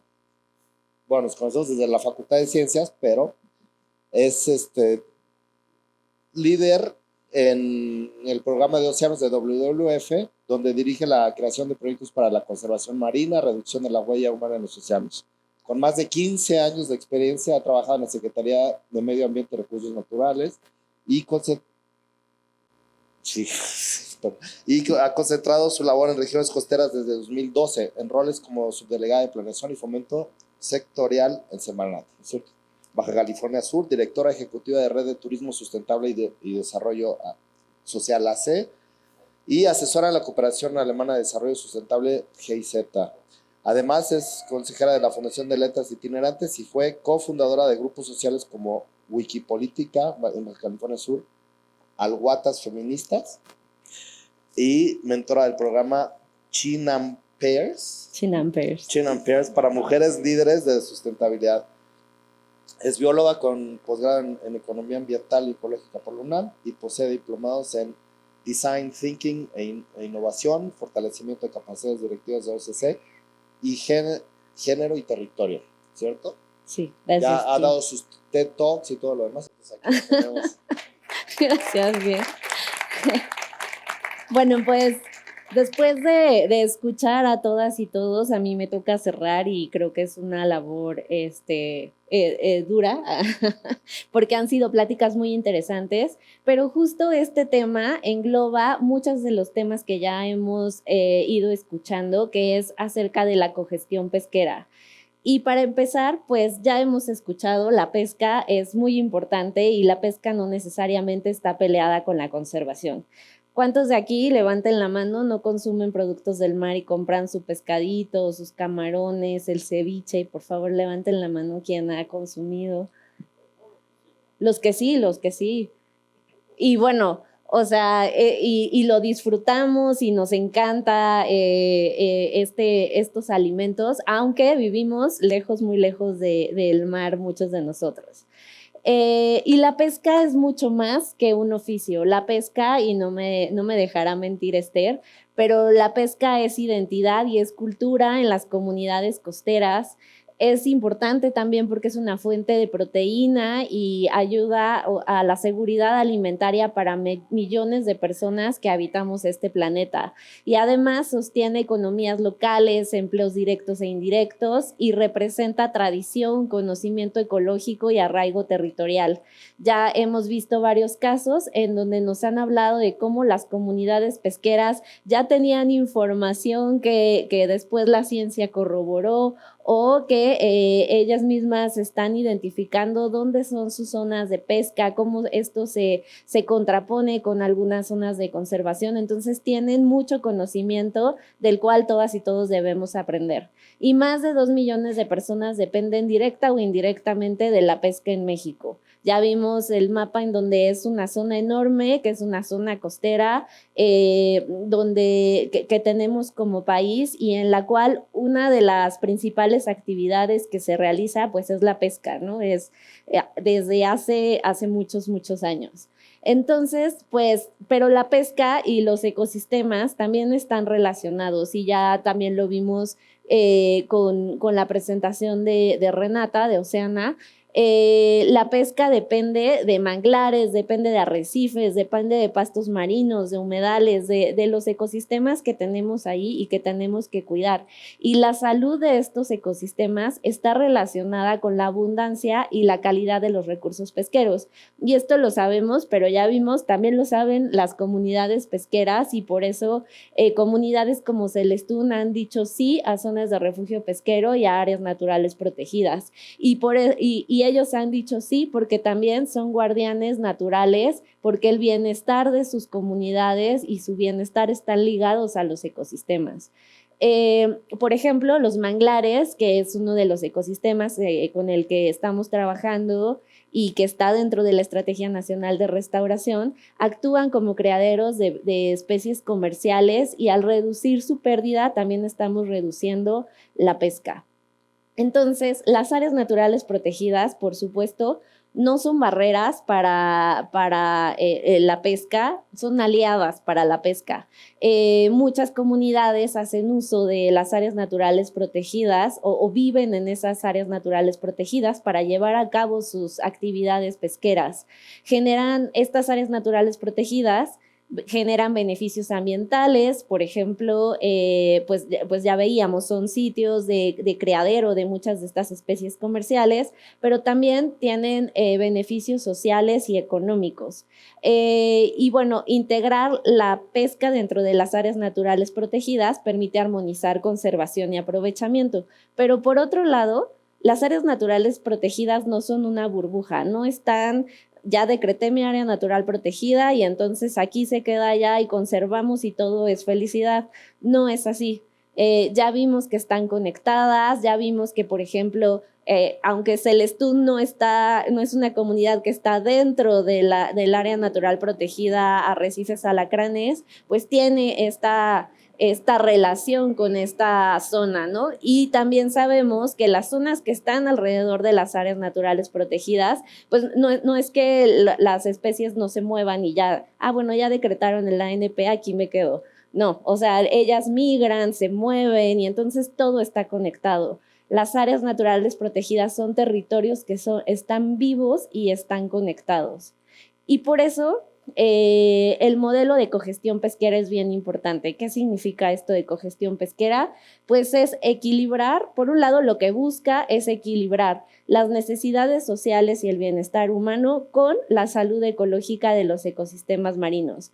Y entonces se tiene que considerar muchísimas cosas dentro de esto. Por ejemplo, cómo es la interacción entre las especies, cómo está el entorno físico, cuáles son los aspectos socioeconómicos que hay en la pesca. Y entonces, por eso es bien importante que en esta cogestión participen las comunidades pesqueras, participe el gobierno, la academia, las organizaciones de la sociedad civil, porque solamente así se puede pues realmente tener una gestión en donde estemos considerando los puntos de vista de todo el mundo para poder conservar efectivamente, pero también asegurar el beneficio para las comunidades costeras. Y algo bien importante es que ya veíamos con la presentación de Costa Salvaje, lo más constante es el cambio, ¿no? Y así como pasó con ellos que llegó el huracán y pues toda la zona de manglares sufrió un efecto, pues así pasa todo el tiempo en la naturaleza. Y entonces este enfoque de cogestión pesquera también considera esta resiliencia ante estos efectos o la adaptación al cambio climático, entre otras cosas. Tenemos que ser muy, muy resilientes, tenemos que adaptarnos porque al final lo más constante es este cambio. Y otra cosa que considera la cogestión pesquera es a los consumidores finales. Entonces, que somos nosotros que levantamos la mano y nos comimos nuestro pescado o nuestros camarones o nuestro pulpo. Entonces, ¿cómo sabemos nosotros como consumidores qué es lo que está llegando hasta nuestra mesa, ¿no? Y cómo podemos también ser parte de esta cogestión pesquera desde, a lo mejor de una manera muy indirecta. Pero entonces lo importante es entender que esta cogestión pesquera no es solo para las áreas naturales protegidas. Se puede integrar las áreas naturales protegidas, las zonas de refugio pesquero como la de Celestún, pero también toda la zona que está alrededor. Y entonces es bien complejo, sí, es bien complejo y nos está costando mucho trabajo ir hacia ese camino, pero tampoco es imposible. Y estamos trabajando con un proyecto que se llama Del Anzuelo al Plato, en donde estamos colaborando instituciones como CONAMP, como la CONAPESCA, como el IMIPAS, que son dos instituciones vinculadas con la pesca y una institución vinculada con la conservación, que nos sentamos y trabajamos en conjunto para tomar decisiones que van enfocadas a garantizar la conservación de los ecosistemas marinos, la conservación de la biodiversidad, pero también que estamos tratando de asegurar estos medios de vida sostenibles para las comunidades pesqueras a través de este enfoque. Este es un proyecto que está siendo implementado por la FAO y WWF México es la agencia ejecutora. Es un proyecto que tiene una inversión de $9 millones y que trabaja en 3 grandes componentes y uno que es el de monitoreo y evaluación, pero los componentes importantes son los primeros 3. Uno, que se trata de, para hacer cogestión necesitas fortalecer a las instituciones. Ya escuchábamos que comentaban, muchas veces las instituciones no pueden apoyarnos. Pues uno de los componentes es cómo logramos el fortalecimiento institucional para una pesca sostenible. El segundo componente es cómo fortalecemos la participación comunitaria en la gestión pesquera. Y ya nos comentaba casos, Esther, de nosotros recibimos cursos de capacitación de ciertas organizaciones y eso les ha ayudado a que en las zonas de refugio pesquero puedan tomar decisiones y hacer cosas. Ese no es un ejemplo del proyecto, pero lo tomo porque ya nos platicó Esther. Entonces, ese es otro de los ejes. Y otro, les comentaba, son estas alternativas económicas sostenibles. Y entonces, ¿cómo apoyamos a las comunidades pesqueras para que puedan ser fortalecidas, para agregar valor a su producto, para buscar financiamiento y que cuenten con infraestructura, equipo? O sea, ¿cómo les damos esas capacidades para que puedan avanzar? Y pues hacia dónde va el proyecto, va hacia distintos ámbitos. Uno es entender cómo el espacio marino está siendo ordenado, ¿no? O sea, dónde hay áreas naturales protegidas, zonas de refugio pesquero, qué otros instrumentos hay. Ahora está una estrategia nacional de restauración, ahora está otra cosa. ¿Cómo estamos viendo ese espacio con los distintos instrumentos y quiénes están participando? Para después hacer planes de cogestión pesquera. Ahorita estamos trabajando en 3 paisajes. Uno es la zona de Baja California Sur, entre más o menos un poco más abajo de Loreto, que ya nos mencionaban, hasta La Paz, hasta el archipiélago Espíritu Santo. La segunda zona abarca islas del Pacífico Central, que están Islas Marías, Islas Marietas, Isla Isabel, y pues la zona costera que está enfrente, en donde habitan las comunidades pesqueras que hacen uso. Y la tercera zona es la zona de la costa de Quintana Roo en el Caribe mexicano. Entonces, lo que uno de los grandes objetivos es que en cada una de estas regiones exista un plan de cogestión pesquera en donde se integren todos estos actores y estas instituciones para poder tomar decisiones en conjunto. Como les decía, otro es el fortalecimiento institucional en temas de gobernanza, cogestión y vigilancia. Otro es el fortalecimiento comunitario, igual en temas de gobernanza, cogestión, vigilancia y valor agregado, comercialización, financiamiento y todo esto a través de capacitaciones, pero también intercambios de experiencia que hacen más rico todo.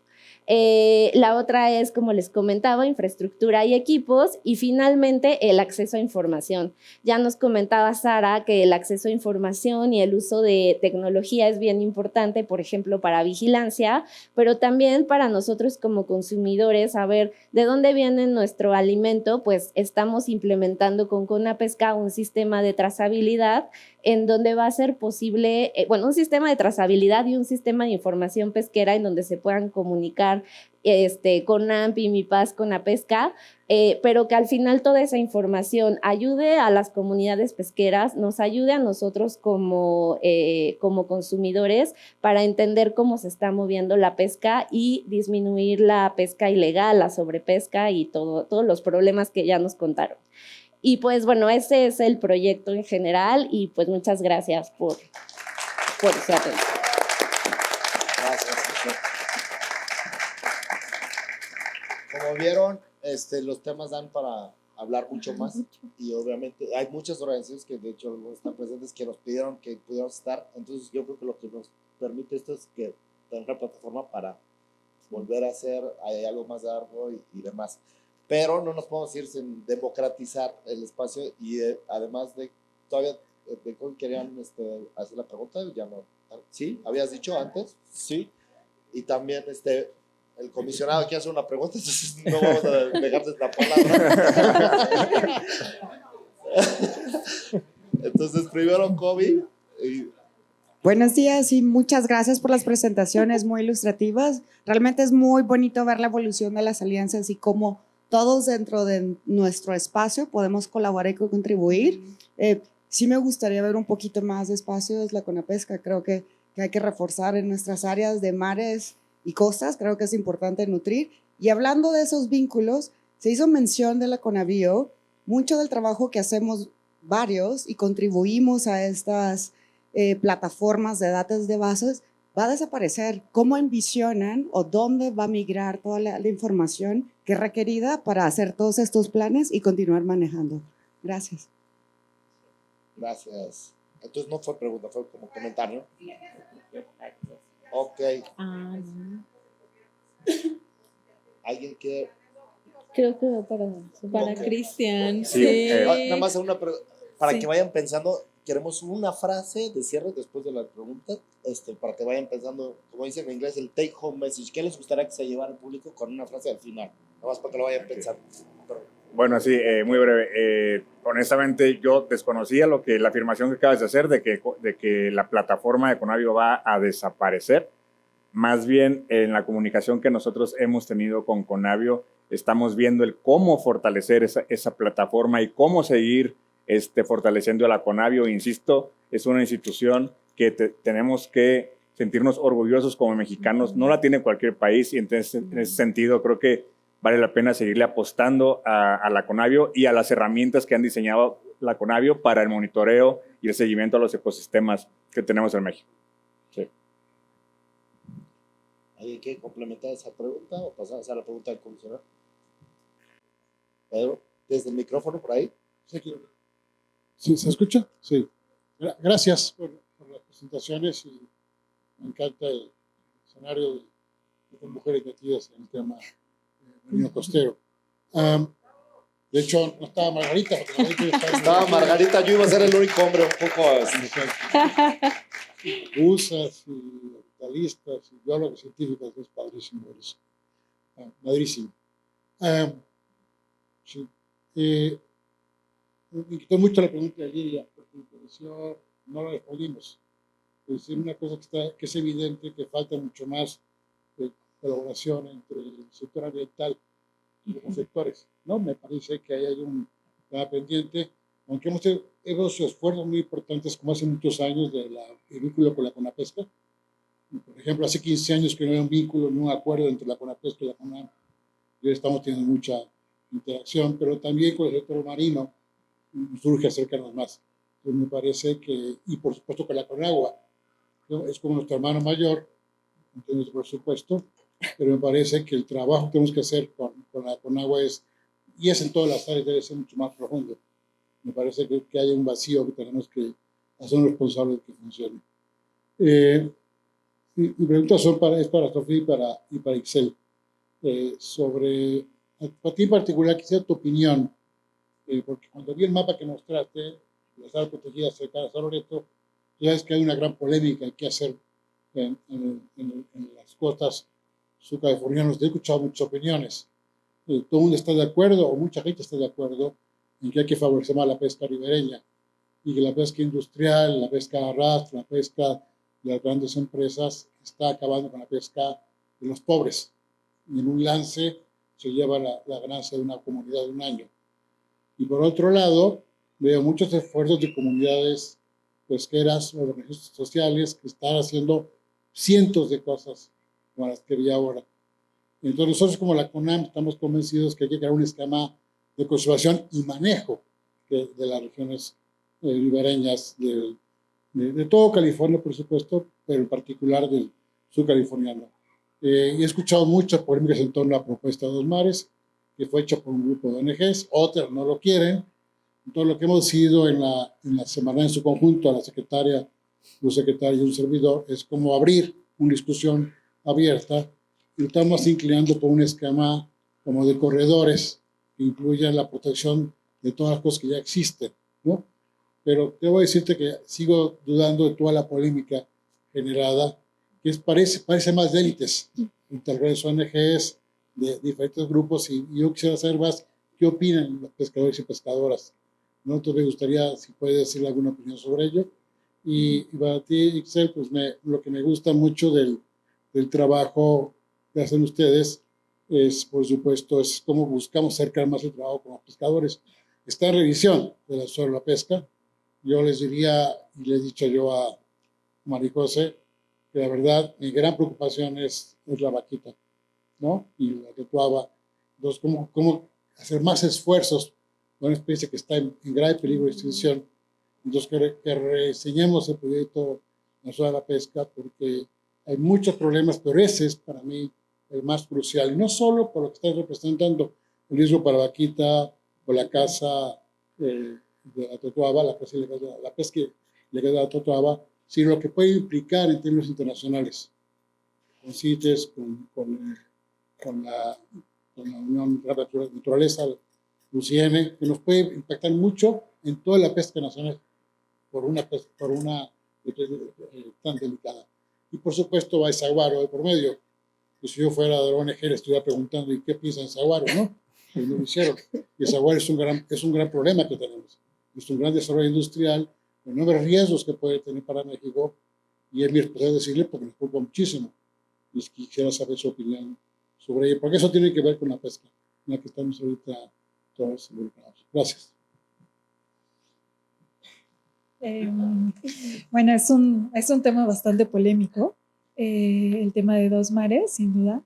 Creo que o sea, lo que nosotros hemos visto es que sí, que estén protegidas las áreas hace que haya un reforzamiento y que se respete más, pero aún falta, ¿no? En temas de inspección y vigilancia, seguimos viendo, por ejemplo, una de las imágenes que ponía es de un barco atunero en Espíritu Santo, ¿no? Que uno diría, bueno, Espíritu Santo es súper turístico, todo el mundo lo está viendo y aún así siguen entrando, ¿no? Entonces, creo que más que ampliar estas zonas sería reforzar las que ya están y quizá ir probando corredores, como como corredores no tan grandes para tampoco que se vuelva tan polémico que no se pueda avanzar y que no se pueda avanzar sobre todo en una implementación, ¿no? Y otro tema muy importante es creo que ser muy conscientes del tema presupuestal. O sea, ¿para qué nos da el presupuesto en temas de vigilar? Yo sé que nos gustaría llegar a la meta 30-30, pero para esto también hace falta que haya muchísimos más, pues sí, recursos, no solo de parte de CONAMP, no solo del gobierno, sino también del lado de las organizaciones, del sector privado, para que sí se pueda garantizar que se están cuidando estas áreas. Esa es mi opinión. El tema de pescadores, híjole, creo que habría que preguntarles porque también depende, ¿no? Depende de qué pesquerías, en qué zonas y qué tanto les podría afectar. Y bueno, en relación con del anzuelo al plato, pues sí, justamente estamos en un momento de revisión en donde nos hemos estado reuniendo con la CONAMP, con IMIPAS, con CONAPESCA para ver cómo reforzar. Sabemos que existe esta necesidad en el Alto Golfo y es un tema que tiene que hablar el comité directivo del proyecto para definir si se amplía la zona y ver cómo podemos fortalecer. Pero también creo que este esquema de cogestión puede fortalecer a las áreas naturales protegidas, a las zonas de refugio pesquero y por ejemplo, para la pregunta de Dos Mares y del Golfo de California, o sea, creo que coincido con Sara porque este tipo de esquema que ya estamos impulsando, que es algo que estamos además gestionando en uno de los territorios que abarca Dos Mares, puede ser también un ejemplo de cómo sí fortalecer a las áreas naturales protegidas que ya existen, pero también cómo apoyar en la conservación que hay alrededor de estas áreas naturales y aumentar la conservación y aprovechamiento. Quisiera no nos va a interpretar. Nuestra postura como gobierno es buscar un esquema diferente de protección basado en corredores marinos, ¿no? Sí. Okay. Gracias. Gracias. Yo, más o menos una pregunta hecha, me gustaría añadir algo, y es que se necesita de mucho trabajo de operación del sector ambiental. Yo he estado en reuniones donde el anterior INAPESCA y la propia CONAPESCA le han tumbado propuestas a la CONAMP y a Semarnat, y obviamente hay que acercarse a las y los pescadores, que es el tema marino, pero también a veces han sido sujetos de moneda de cambio entre las propias autoridades. Entonces, sí se necesita, y organizaciones incluidas, entonces sí se necesita empezar a tener una línea de acercamiento con el sector pesquero que no es homogéneo. O sea, va más allá de los liderazgos nacionales.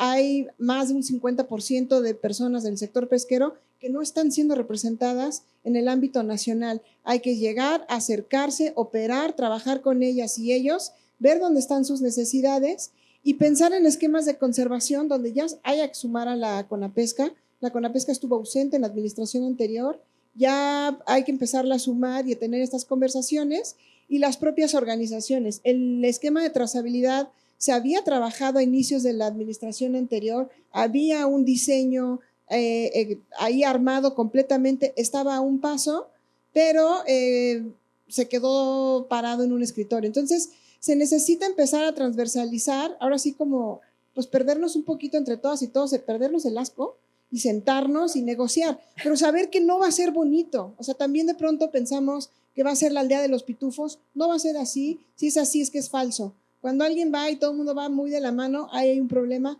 algo nos está hablando y hay que perderle un poco el miedo y aerear las discusiones y sentar a la gente que tiene que estar ahí, ¿no? Para cualquier cosa, refugios, áreas naturales protegidas, manejo de las áreas nuevas, viejas, renovación, todo, ¿no? Sí, ya nos están cortando. Yo me encantaría poder seguir hablando. Nada más una frase de cierre de cada uno. Empezamos de allá para acá, en ese orden, ¿les parece? De qué quieren que se lleve el público. De allá para acá. Ok. Sí, abran el micrófono. Ajá. Pues bueno, ¿no? Sí. Pues para mí, pues el manglar es vida, ¿no? Entonces sobre eso, pues procurar y ver qué vamos a hacer, ¿no? Con la bastante chamba que queda sobre la restauración de los manglares. Desde las comunidades pesqueras es que no estamos cerrados, queremos aportar, pero que nos incluyan, porque no estamos siendo incluidos en los planes de manejo. Por lo menos mi comunidad Celestún, no. Y un poco colaboración y empecemos a hablar del concepto socioambiental, ¿no?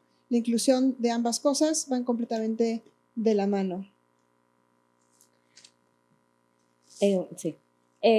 Yo me quedaría con que las alianzas son complejas, dan asco a veces, toman tiempo, pero al final es lo único que nos va a llevar a una conservación y a un uso efectivo. A mí me gustaría dejar un mensaje de esperanza, que pensemos que más allá de todos los problemas que tienen estas áreas, sí existen esfuerzos y alianzas que, aunque den asco, se están haciendo para conservarlo.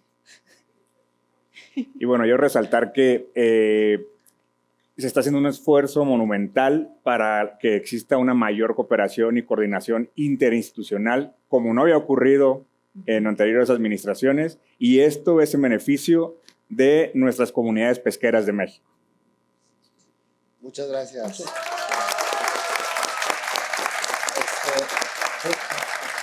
Bueno, yo sí quiero agradecer a todo el equipo de comunicación que está por ahí, si alzan la mano, todos los que están, de los colegas de CONAM.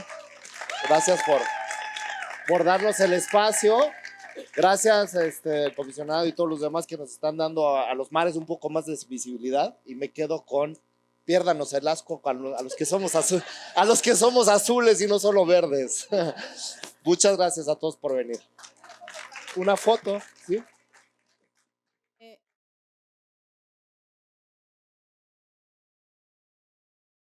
Gobierno de México.